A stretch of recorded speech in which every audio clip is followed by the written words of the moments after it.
Hey there, I'm Sapa, 32 years old and juggling a career as a marketing executive while raising two wonderful kids, Amy, who's 6, and Ethan, who's 4. My husband Mark and I have been married for 8 years, living in our cozy suburban home, complete with a white picket fence. It's a typical Tuesday morning and I'm rushing to get the kids ready for school. Mark's already left for work, so it's all on me today. Amy, sweetie, have you seen your backpack?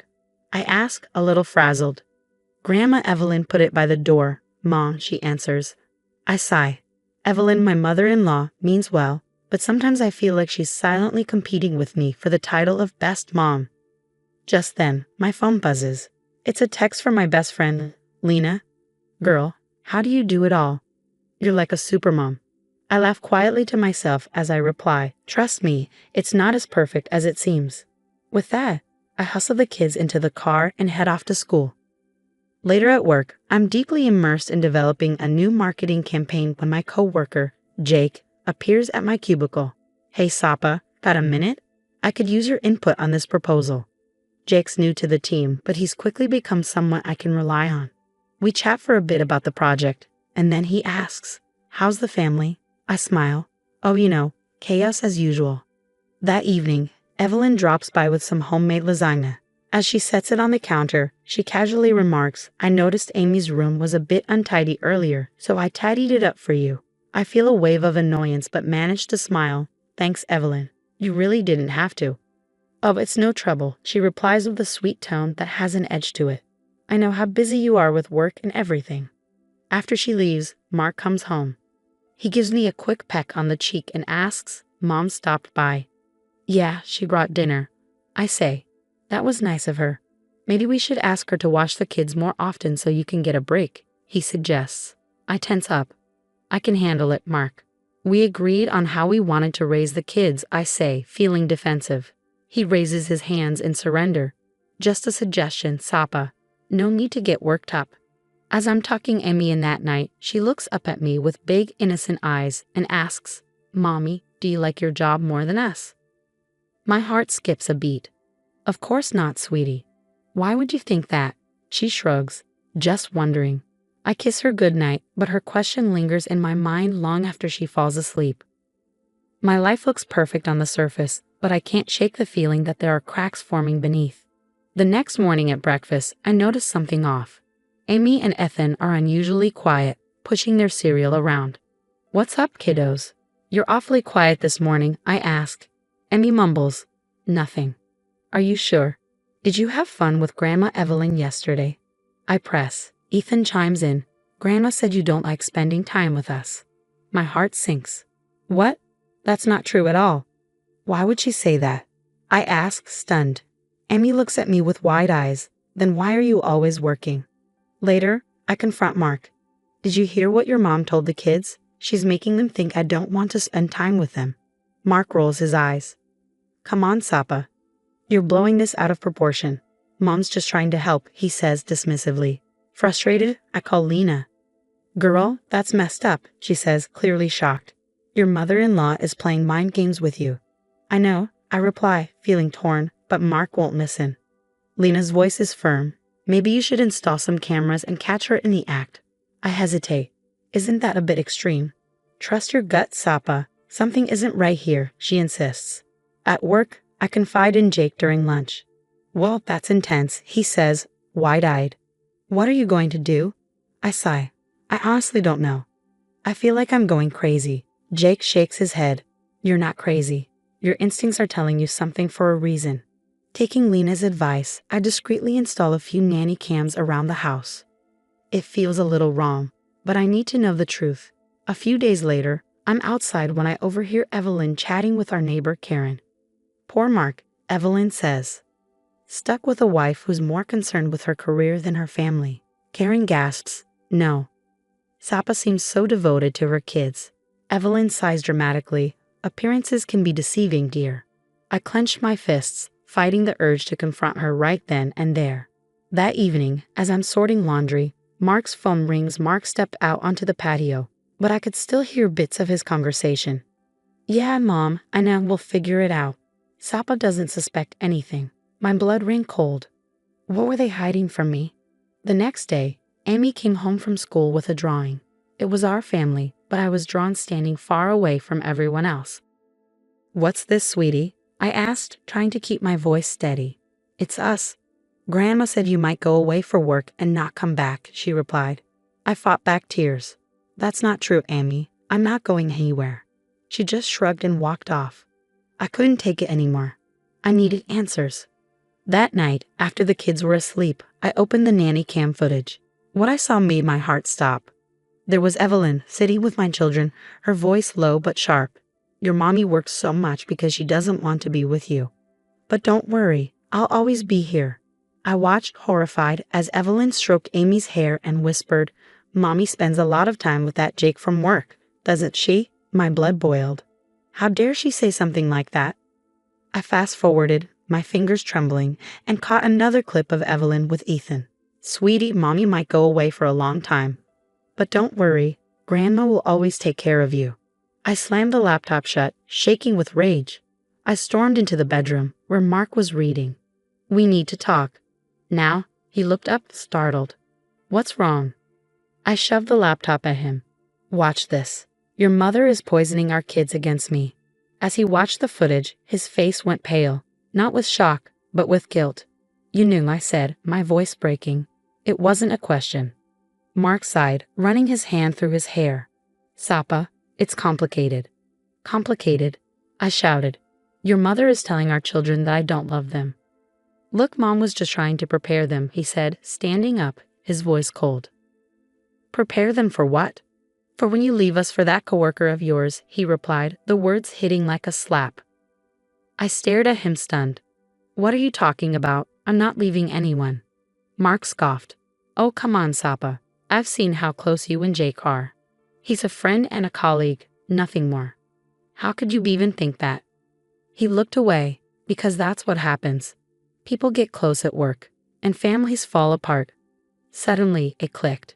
"Is that what happened with you and your secretary, Lisa?" His silence was all the confirmation I needed. "How long?" I demanded. 6 months, he mumbled. I felt like the ground had been ripped out from under me. "So you and your mother cooked up this scheme to make me the villain and get custody of the kids." My voice was shaking with fury. Mark had the decency to look ashamed. "Mom thought it would be easier on the kids if they believed you'd already abandoned them." "Easier?" I spat. "You're destroying their trust in me. You're ruining their sense of security." I was shaking with anger. "I can't believe you let this happen." "I didn't mean for it to go this far," Mark said, reaching for me. I backed away. "Don't touch me. I can't even look at you right now." I turned to leave, but he grabbed my arm. "Where are you going?" I yanked my arm free. "To check on our kids. Someone needs to make sure they know they're loved." I found Amy and Ethan playing quietly in Amy's room. Their little faces broke my heart. "Hey, munchkins, can we talk?" They looked at me warily. "Is it true you're leaving us?" Ethan asked in a small voice. I pulled them both into a tight hug. "No, baby, I'm not going anywhere. I love you both more than anything in this world." "But Grandma said," Amy started. "Grandma was wrong," I said firmly. "I will always be here for you, no matter what." As I held my children close, I knew one thing for certain: this wasn't over. I had a fight ahead of me, for my kids, for the truth, and for justice against those who tried to tear us apart. The next morning, I called Lena and Jake to fill them in on everything. We met up at a cafe to figure out what to do next. "Girl, we need to take these snakes down," Lena said, slamming her fist on the table. Jake nodded in agreement. "I've got a buddy who's a private investigator. He might be able to dig up some dirt on Evelyn." I smiled weakly. "Thanks, guys. I don't know what I'd do without you." Over the next week, we uncovered a gold mine of information. Evelyn had a long history of meddling in Mark's relationships, driving away any girlfriends she didn't approve of. She'd even sabotaged his college romance by spreading rumors that the girl had cheated. Armed with this, I met with a lawyer, Sarah, who reviewed everything we had gathered. "This is strong evidence, Sapa," Sarah said, flipping through the files. "We can definitely use this in court." "What should I do next?" I asked. "Document everything. Every conversation. Every interaction with your kids. We're building a case," she replied. I nodded, determined. "I'm ready." The perfect opportunity came during a family barbecue. Everyone was there. Mark's siblings, cousins, even his father. Evelyn, as usual, was basking in the attention, doting on the kids.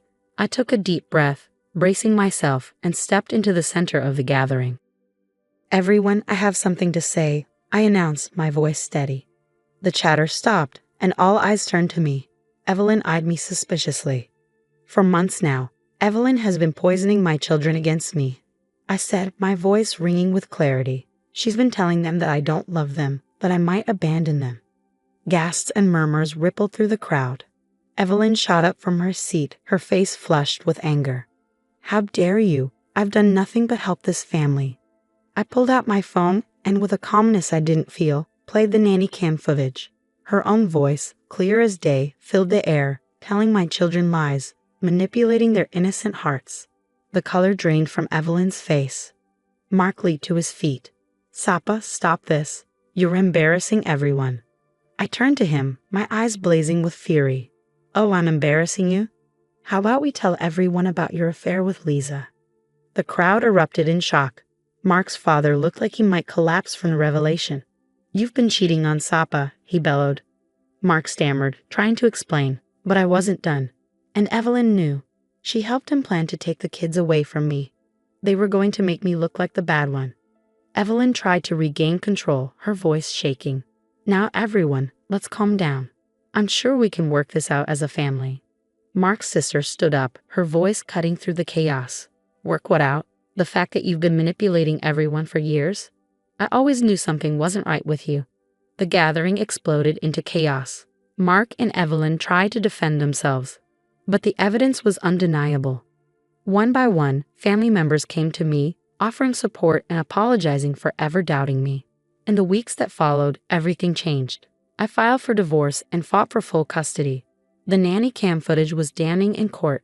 Mark lost his job when his company found out about the affair with Lisa. Evelyn's reputation in the community was shattered. A year later, I sat in my new apartment watching Amy and Ethan play. We had been through therapy together, rebuilding trust and understanding after everything that had happened. My phone buzzed. It was Mark, begging once again to see the kids. "No, Mark," I said, my voice steady. "The court order is clear, supervised visits only." I hung up the phone just as Lena and Jake arrived for our weekly dinner. "How are you holding up, champ?" Jake asked, giving me a warm hug. I smiled, truly happy for the first time in ages. "We're doing great. The kids are adjusting well, and I just got promoted at work." Lena raised her glass. "To new beginnings and kicking toxic people to the curb." We clinked glasses, laughing. As I looked around at my true family, my children and my loyal friends, I knew that we were going to be okay. We were stronger now, wiser, and free from the manipulation that had almost torn us apart. The road ahead was bright, and we were ready to face it together. The story of Sapa's journey through betrayal and triumph has come to an end. Now, here's a question for you. If you were in Sapa's shoes, could you ever forgive Mark and Evelyn for their manipulation? Or do you believe some actions are truly unforgivable? Share your thoughts in the comments below. Your perspective could help someone going through a similar situation. If this story resonated with you, don't forget to hit the like button and subscribe to the channel for more compelling real-life dramas. Your support helps us bring these important stories to light. Thanks for watching, and remember, you're stronger than you know.